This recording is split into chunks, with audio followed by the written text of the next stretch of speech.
వీరంగూడ గుట్టపై శివపార్వతుల కళ్యాణం అంగరంగ వైభవంగా నిర్వహించారు. ఆలయ కమిటీ చైర్మన్ సుధాకర్ యాదవ్ దంపతులు కళ్యాణం జరిపించారు.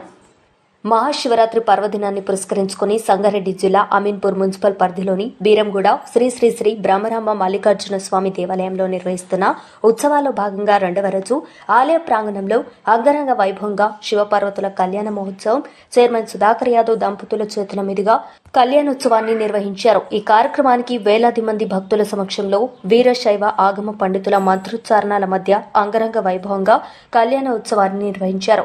అనంతరం భక్తులందరికీ అన్నప్రసాద వితరణ కార్యక్రమాన్ని నిర్వహించారు. ఈ కార్యక్రమంలో జిల్లా మహిళా కాంగ్రెస్ అధ్యక్షురాలు కాటా సుధా శ్రీనివాస్ గౌడ్, దేవాదాయ శాఖ ఈవో శశిధర్, ప్రధాన అర్చకులు ప్రహ్లాద్, ఆలయ కమిటీ సభ్యులు, పోలీస్ శాఖ అధికారులు, స్థానిక నేతలు తదితరులు పాల్గొన్నారు.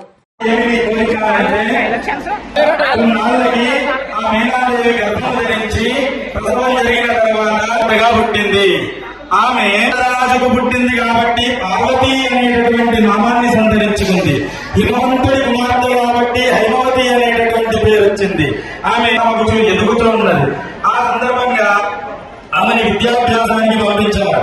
గురువుల వద్ద గురువుగారు అంటే ఏంటి అంటుంది, గురువుగారు ఉప్పు అంటే రూరు అంటుంది. ఎందుకు అంటే స్వస్తి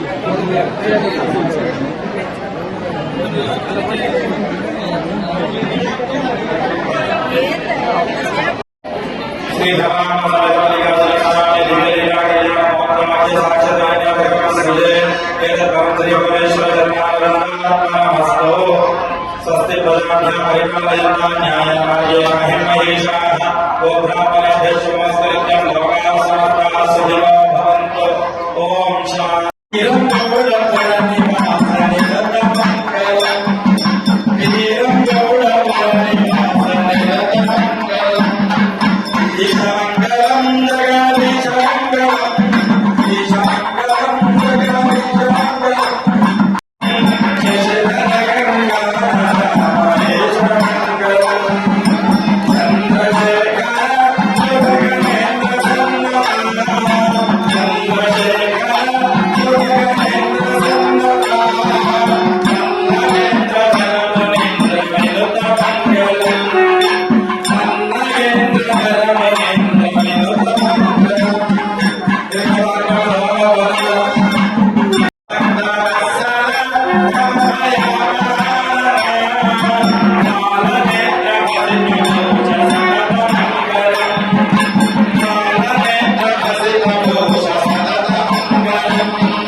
శివతత్వం అంటే కన్ఫ్యూజ్ గానే ఉంటుంది.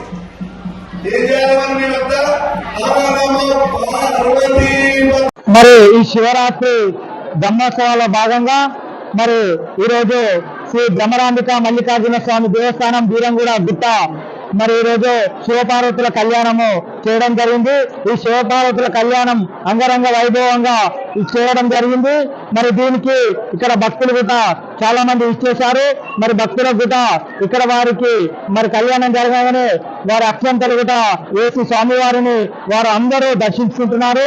మరి ఆ స్వామివారికి ఇక్కడ విచ్చేసిన భక్తులందరికీ వారికి ఎల్లవేళలా ఆ దేవుని ఆశీర్వాదం ఉండాలని, అష్టైశ్వర్యాలు వాళ్ళకు కలగాలని మేము ఆ దేవునికి ద్వారా భక్తులకు అందరికీ అష్టైశ్వర్యాలు కలగాలని కోరుతున్నాము. మరి ఈ యొక్క బ్రహ్మరాంబ మల్లికార్జున స్వామి బ్రహ్మోత్సవాల భాగంగా 2వ రోజు కళ్యాణం జరిగింది. మరి రేపు 3వ రోజు రేపు సాయంత్రం 6 గంటలకు సాయంత్రం 6 గంటలకు రథోత్సవం కార్యక్రమం ఉంటుంది. ఈ రథోత్సవ కార్యక్రమం కూడా చాలా బ్రహ్మాండంగా ఏర్పాటు చేస్తున్నాము. మరి రథోత్సవ కార్యక్రమంలో మరి చాలా మంది భక్తులు విచ్చేస్తారు. ఇంచుమించు 10,000 మంది భక్తులు విచ్చేస్తారు.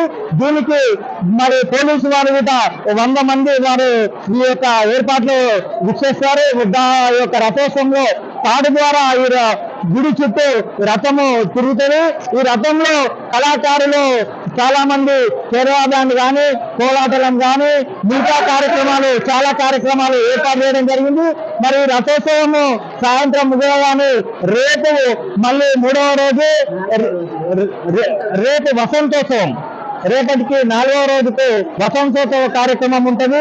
మరి రేపటి కార్యక్రమం కూడా ఈ యొక్క వసంతోత్సవంలో మరి ముంగటనే కొత్తగా ఈ మధ్యనే కోనేరు గుట గుండం గుట ఏర్పాటు చేయడం జరిగింది. ఆ యొక్క కోనేరులోనే మరి యొక్క రథోత్సవంలో భాగంగా మరి స్వామివారిని అమ్మవారిని కూడా అక్కడ మరి యొక్క రథోత్సవ కార్యక్రమం చేయడం జరుగుతుంది. కాబట్టి రేపటి కార్యక్రమం కూడా ఇంకా బ్రహ్మాండంగా ఉంటుందని చెప్పి మరి యొక్క బ్రహ్మరాంబిక మల్లికార్జున దేవస్థానం తరఫున ఆలయ చైర్మన్ గా ఆలయ కమిటీ తరఫున భక్తులందరికీ తెలియజేయడం జరుగుతుంది.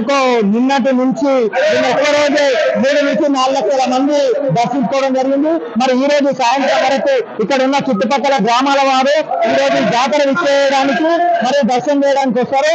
ఈ రోజు 1 లక్ష మంది దాకా వస్తారు.